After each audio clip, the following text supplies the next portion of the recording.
Chers amis, je suis heureux de vous annoncer mon retour sur YouTube. C'est vrai qu'il y a 4 ans, j'avais tenté cette aventure-là. On était quelques 8000 assez rapidement. J'ai même ouvert un réseau social asiatique connu de format court qui est passé de 0 à 100 000 followers en 4 mois. Et la première vidéo sur le compte en question est à plus d'1,8 million de vues à date et des dizaines de millions si je cumule les comptes de motivation qui l'ont réutilisé. Vous l'avez peut-être déjà vu, c'est celle où j'utilise la parabole de l'enterrement pour expliquer qu'il est inopportun de faire sa vie en fonction de l'opinion de tous les gens qui vous entourent. Et j'ai arrêté subitement. Donc il y a plein de gens qui, dans la création de contenu, fantasment d'avoir cette dynamique-là, ce fameux momentum, qui m'ont dit Don Pierre, comment ça se fait que tu t'arrêtes alors que tu as la dynamique que nous aimerions toutes et tous avoir? Eh bien, la réponse est très simple. Elle tient en 3 volets. Dans un premier temps, j'ai la chance d'être libre, de ne pas en dépendre financièrement. Donc je crée des contenus parce que je le veux et non pas parce que je le dois. Et ça fait une grande différence. La deuxième, c'est qu'il y a 3 ans et demi, je me suis associé à mon ami Christophe, qui a fondé la marque Yam Nutrition, que je copilote aujourd'hui avec lui. Et forcément, on a eu beaucoup de travail et beaucoup d'intensité. Alors on va se parler très français, ici c'est l'endroit où on est pragmatique. Donc le bullshit de l'équilibre vie perso, vie pro, où on peut être en Ligue 1 ou en Champions League dans tous les domaines en même temps, ça n'existe pas et c'est pas là que je vais vous raconter qu'on peut. Donc je ne fais pas exception à la règle. Quand on veut être en Champions League dans un domaine, on se concentre, on se focalise. Puis une fois qu'on obtient des capitaux d'abord, des compétences ensuite et un entourage, on délègue et à partir de là on peut libérer du temps. Ma présence ici d'ailleurs est suspendue au fait qu'on a pu embaucher, recruter, déléguer les opérations pour YAM par exemple. Et à la seconde où je suis en train de discuter avec vous, on est dans plus de 250 mètres carrés de studios qui sont accolés à nos bureaux sur la promenade des Anglais. Donc tout ça c'est une représentation d'un investissement financier, d'équipe, de production, de post-production. Et donc aujourd'hui je peux me focaliser à nouveau sur la création de contenu sans perdre les acquis de ce que j'ai fait en amont, notamment sur la sphère entrepreneuriale ou des investissements d'ailleurs. Donc la vie est faite de saisons, c'est une question de timing et j'étais simplement tout sauf dans la bonne pour continuer il y a 3 ans et demi. Et le troisième paramètre, c'est celui qui me fait recommencer tout autant que c'est celui qui m'a fait arrêter. J'en avais un peu marre de m'entendre parler. Je trouvais ça un peu fatigant de me répéter et j'étais assez atterré d'observer que personne, là dehors, ou presque personne, n'apprend correctement à réfléchir, n'apprend correctement à s'exprimer, à communiquer, et n'apprend correctement à agir. C'est-à-dire que je vois plein de gens qui sont un peu paumés, qui savent pas par quelle boule prendre, qui savent pas par où commencer, qui ont des ambitions et des envies qui sont très peu claires dans leur esprit, et du coup encore moins quand ils le communiquent à leurs proches. Et c'est vrai que ça m'a un peu fatigué au bout d'un moment de répéter plus ou moins la même chose. C'est un syndrome qui est fréquent chez moi lorsque je publie un bouquin, et je suis pourtant en train d'écrire le 6e. À l'aube de la publication, j'ai toujours un petit côté de gêne, où j'ai l'impression que je vais partager des truismes, des vérités d'évidence, et que tout le monde sait ça. Alors les relecteurs et les relectrices dans mon entourage ont tendance à chaque fois à me dire non Don Pierre, il faut absolument que tu le publies parce que ça va être utile. Et puis après je vois bien sur Amazon avec des dizaines et des dizaines de notes 5 étoiles et d'approbation de personnes qui ne me connaissaient pas avant, que tant dans le fond que dans la forme, ça semble être apprécié et utile.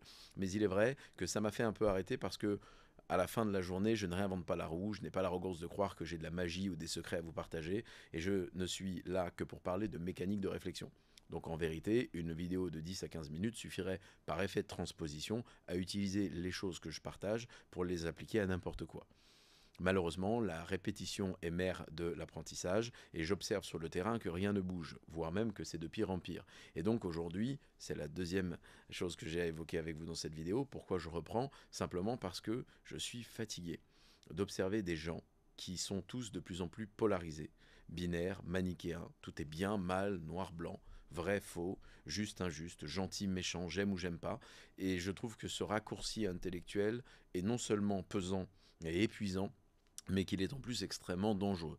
Donc mon combat personnel, c'est d'inclure des notions de pluralité dans la mécanique de réflexion. Et sur cette chaîne, vous allez y venir pour entendre parler de ça. Je ne vais pas, parce que ce n'est pas mon intention, avoir l'arrogance de croire que je peux dire aux gens quoi penser. Par contre, je vais leur parler de la manière dont je pense qu'on doit réfléchir. Et c'est une nuance tout à fait différente. On va y venir par la suite. Je reprends donc la création de contenu parce que j'observe que nous avons été en 1 à 2 générations transportés d'un seul coup entre le petit canal qui était très étroit, avec très peu d'embouchures dans lequel nous étions, mus par une certaine forme de déterminisme et de répétition. Tu étais fils d'agriculteur, tu finissais agriculteur, tu étais fille d'anesthésiste, tu terminais anesthésiste. Il y avait peu d'opportunités de réfléchir trop, d'ailleurs on se posait moins de questions, les niveaux d'anxiété étaient donc plus bas, et tout était plus simple finalement. Et d'un seul coup, on s'est retrouvé propulsé dans un océan de possibilités, dans un monde où il y a également un afflux d'informations très élevé, et où tous les gens gens qui communiquent avec moi au quotidien me disent « Non Pierre, je suis perdu ». La plupart des gens aujourd'hui qui regardent cette vidéo peuvent faire oui de la tête en se disant c'est vrai qu'on entend une chose et son contraire. À la seconde où on adresse un sujet sur les réseaux sociaux, on voit une vidéo qui nous dit mange ça, la vidéo d'après surtout ne le mange pas. Et on est vraiment dans ce genre de polarisation. Sur des sujets politiques, économiques ou sociaux, c'est la même chose. Il y a des gens qui vous disent que quelqu'un est formidable et qui adoubent tous ses propos, et en face vous avez des individus qui les détestent fondamentalement quoi qu'ils fassent, avec une démonstration dans les deux cas d'une subjectivité qui est une insulte à l'intelligence et qui me dérange beaucoup puisqu'au quotidien c'est un frein pour vous. Résultat, vous ne savez pas qui croire, vous n'avez aucun filtre qui vous permet de légitimer les propos de quelqu'un et de peut-être les faire vôtres, et si oui, dans quelle proportion, dans quelle temporalité, est-ce que c'est contextuel et donc vous vous dites aujourd'hui je vais adouber ce propos mais peut-être que dans un an le contexte changera et donc je le remettrai en question, et tous ces éléments ne font pas partie de votre équation, donc vous êtes perdu dans la capture d'informations et dans la manière dont vous vous l'appropriez, et malheureusement tout aussi perdu dans la manière d'agir parce que c'est très difficile de savoir par quoi commencer. Est-ce que je dois être à temps plein dans une activité? Est-ce que je dois la commencer à temps partiel? Est-ce que je dois dire merde à mes profs? Est-ce que je dois arrêter mes études? Est-ce que je dois revendre mon entreprise ou quitter mon association? Au final, au fond de vous, vous l'avez, la capacité à avoir une mécanique de réflexion objective qui vous permettrait au conditionnel d'avoir ces réponses, mais personne ne vous y a jamais entraîné. Et c'est véritablement mon dada, c'est ça que j'aime faire, et c'est la raison pour laquelle je reprends ces contenus. Alors évidemment, c'est moi qui vous parle. Donc il y a des gens qui vont tomber sur cette chaîne, sur ces contenus, et qui légitimement ont le droit de se demander pourquoi écouter cet homme-là. Et donc je vais vous partager ce que je pense de ma légitimité à évoquer les choses ici. La première des informations que vous devez avoir, c'est que ma volonté, ça a toujours été de créer des contenus pour mes enfants qui ne sont pas encore nés, avec un espèce de fantasme indirect, parce que c'est un rêve, qu'ils puissent regarder ces vidéos dans quelques années et comprendre d'abord de quel bois j'étais fait, mais également utiliser ces éléments pour se construire en tant qu'homme, en tant que femme, et avancer dans un monde qui est quand même assez complexe et qui évolue assez rapidement, et plus on avance d'ailleurs, plus on se rend compte qu'on n'en comprend pas grand-chose. Donc mon point il est là, mais je ne vais pas vous raconter des sornettes, c'est pas la bienveillance qui m'amène ici, c'est la fatigue de ces gens binaires et manichéens contre lesquels je me bats. J'ai véritablement envie de donner un contrebalancier, si on peut parler en ces termes-là. C'est ce que je fais dans mes bouquins, mais je vais maintenant le faire aussi en vidéo, pour que vous ayez un endroit dans lequel vous pouvez arriver quand vous vous posez des questions et que vous n'y voyez pas très clair. Dans le brouillard, on freine, on ralentit, on n'accélère pas. Donc moi, mon objectif, ça va être de partager avec vous des clés, non pas pour que vous adoubiez mes réponses, mais pour que vous trouviez les vôtres. Alors qu'est-ce qui me légitime à parler? Simplement mon expérience empirique.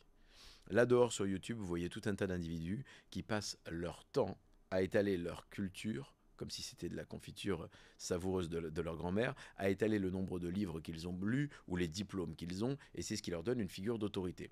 Je comprends qu'ils le fassent. C'est une manière de respecter son audience que de donner la légitimité qui suspend un propos, afin que vous puissiez décider si ça fait sens d'écouter un interlocuteur. Et d'ailleurs, je suis en train de le faire aussi. Mais ça doit être contextuel, ça doit être mesuré, ça doit être nuancé et proportionnel. La même chose quand on utilise une anecdote, la même chose quand on va faire appel à une connaissance ou à un élément qu'on a vécu. Ce qui dissocie la prétention, la vanité de l'autorité ou de l'expression de la conscience de soi, c'est le contexte et les proportions quand on fait appel notamment à du vécu ou à quelque chose que l'on sait être un élément d'autorité chez soi. Donc je comprends qu'il le fasse, je n'ai pas la prétention de me mettre au-dessus de la mêlée, je ne vous dis pas que c'est mieux, cette expérience empirique que j'ai, mais ma particularité est que je n'ai formé aucune forme d'expertise sur le terrain de la lecture théorique de bouquins qui m'auraient appris des concepts clés en main. Le peu d'expérience que j'ai, ou d'expertise si vous osez mettre ce mot sur ce vécu, je l'ai par rapport aux milliers d'interactions et de rencontres que j'ai fait sur le terrain en tête-à-tête avec des gens. Donc j'ai commencé en tant qu'ostéopathe. Il y a longtemps maintenant, c'était un rêve de gosse. J'ai créé ma première entreprise en parallèle de mes études il y a déjà plus de 15 ans. Et pendant ma première décennie d'activité entrepreneuriale, j'ai développé un réseau de distribution de mandataires indépendants dans les services essentiels, comme on peut le faire dans l'immobilier avec des mandataires qui travaillent avec vous. Et donc il a fallu, sur le spectre entrepreneurial, bien que je me forme d'abord pour être légitime et que je les accompagne ensuite sur des problématiques très larges. La psychologie, les barrières, les fameuses croyances qu'on a qui peuvent ou nous limiter ou nous faciliter. L'exécution, est-ce que l'action doit être mesurée ou est-ce qu'elle doit être très importante? Est-ce qu'il existe un équilibre de vie perso et de vie pro quand on veut, comme je le disais en introduction, être en Champions League dans un domaine? La réponse est non. Et donc il faut accepter ça. Ensuite converser avec des proches. Et j'ai eu la chance de faire ça pendant très longtemps. J'ai en termes de volume rencontré 10 à 15 personnes par jour pendant 15 ans, puisque les 5 années d'après, j'ai aussi continué soit en accompagnant des gens dans le monde entrepreneurial plus classique, soit en aidant des personnes à lancer leur entreprise. J'ai eu la chance de rencontrer un nombre important d'individus en tête à tête ou en tout petit groupe, et ça m'a donné une lecture grâce à l'écoute d'abord et l'accompagnement ensuite qui est assez atypique. J'ai eu la chance d'animer 2 à 3 conférences par semaine, toutes les semaines pendant la première décennie de ma vie entrepreneuriale, et donc évidemment quand vous avez 50 à 100 personnes de moyenne, c'était ça. Je pourrais vous citer quelques occurrences où ils étaient 10 000, mais d'abord, je ne suis pas là pour faire d'une occurrence une récurrence, encore moins une règle ou une loi, parce qu'ici on va parler de comment on réfléchit intelligemment, donc je commence en montrant l'exemple, et puis en plus de ça, ces gens ne venaient pas me voir après. Par contre, dans les petits formats que j'animais toutes les semaines, semaine après semaine, dans les différentes villes de France ou d'Europe, parce que je voyageais pas mal, eh bien je rencontrais ces gens, à peu près 10-15% d'entre eux venaient me voir après l'événement, et donc tous les soirs, ça rajoutait du monde. Donc on parle comme ça de dizaines de milliers d'interactions, ce qui est élevé, qui m'ont conduit à en accompagner à peu près 6 000 à entreprendre, 2 500 qui l'ont fait à mes côtés, et plus de 1 200 dans mon petit fichier Excel de suivi, que j'ai accompagné chez eux dans leur salle à manger. Et un jour, une psychiatre que j'ai rencontrée dans le salon de son neveu, dans la région de Valence d'ailleurs, m'a regardé et m'a dit: c'est très original, j'arrive pas à vraiment comprendre comment c'est possible que vous ayez développé cette appétence et aussi ces compétences sur la sphère de la psychologie ou de la compréhension de votre nature humaine slash sociale.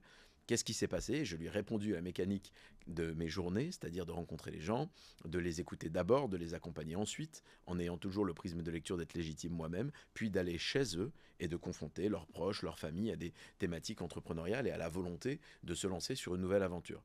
Et ça l'a beaucoup fait sourire parce qu'elle m'a dit: vous avez réalisé le fantasme de tous les thérapeutes de santé mentale de ce monde, qui est celui d'être une petite souris et d'être en direct, en immersion chez les gens, non pas en écoutant ce qu'ils proclament dans un cabinet avec le biais de leur expérience et de leur impression qu'ils ont raison, mais empiriquement sur le terrain, en voyant la manière la plus brute dont ils se comportent et en jugeant par vous-même des ajustements que vous deviez faire. Et en effet, c'était ça mon quotidien. Donc ça m'a donné une espèce de base de données justement qui est ce qu'elle est. Je ne dis pas qu'elle est plus importante que n'importe quoi d'autre. Toujours est-il que les références de peut-être études sociologiques ou psychologiques que vous connaissez, sont faites sur un nombre ridicule d'individus et souvent vous ne le savez pas.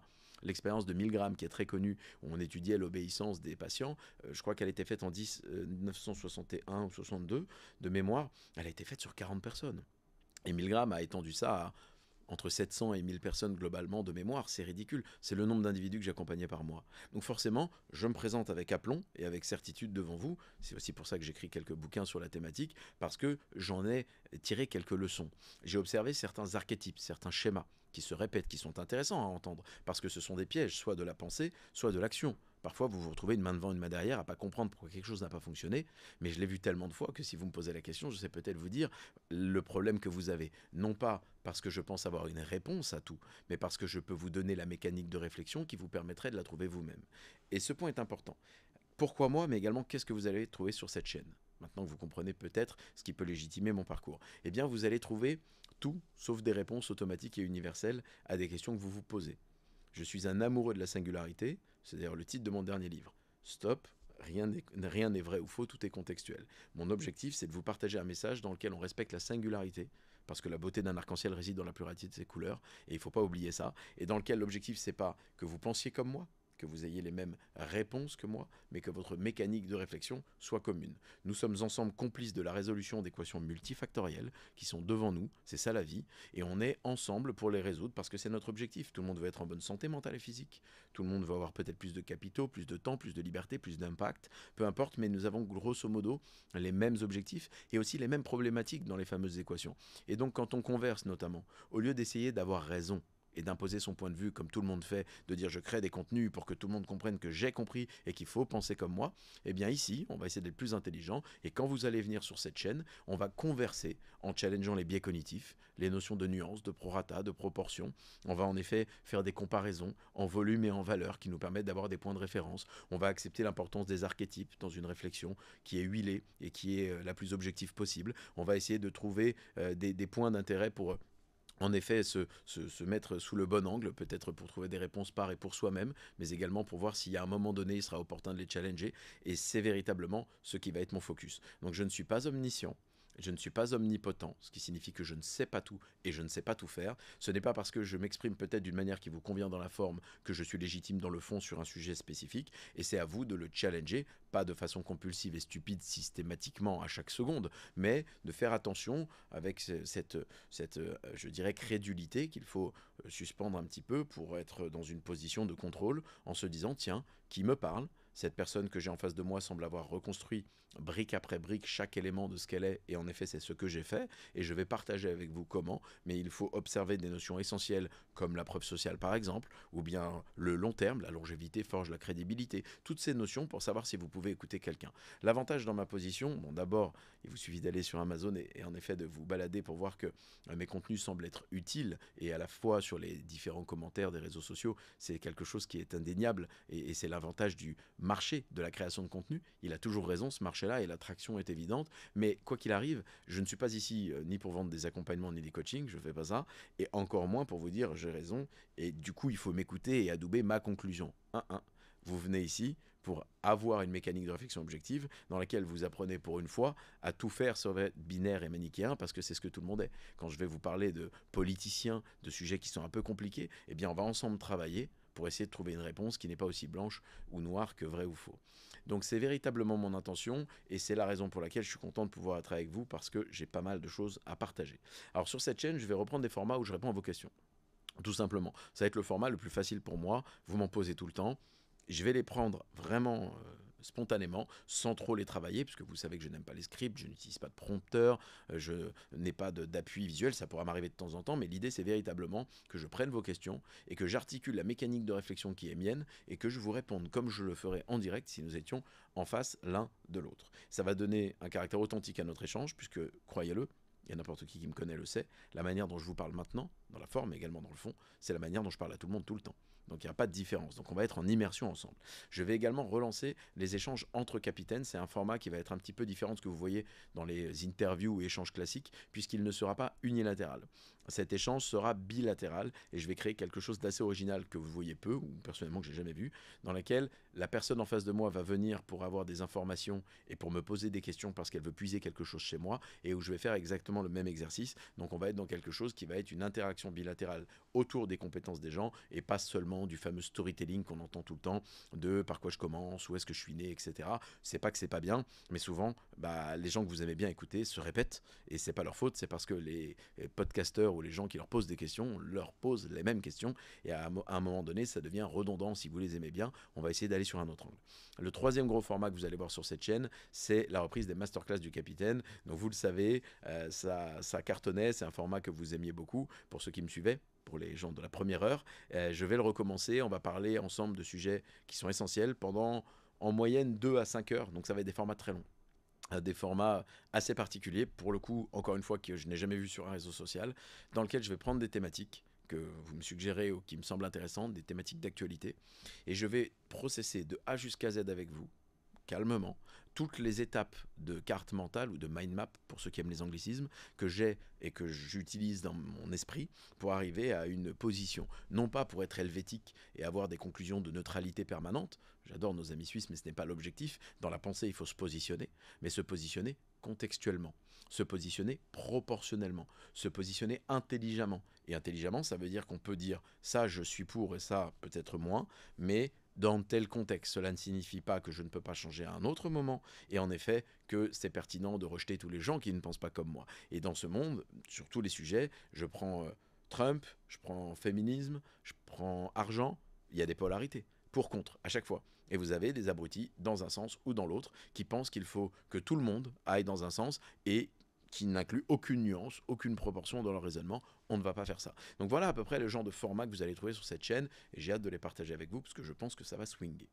Cela étant dit, je vais conclure avec vous en vous parlant de quelque chose qui me semble assez important, et puis ça sera pas mal pour faire un premier exercice de mécanique de réflexion, c'est la prise de contrôle de ce que vous faites sur un réseau social.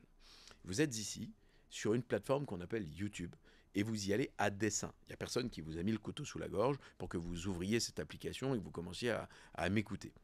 Vous l'avez fait et c'est une décision personnelle. Mais il y a malgré tout deux catégories de personnes.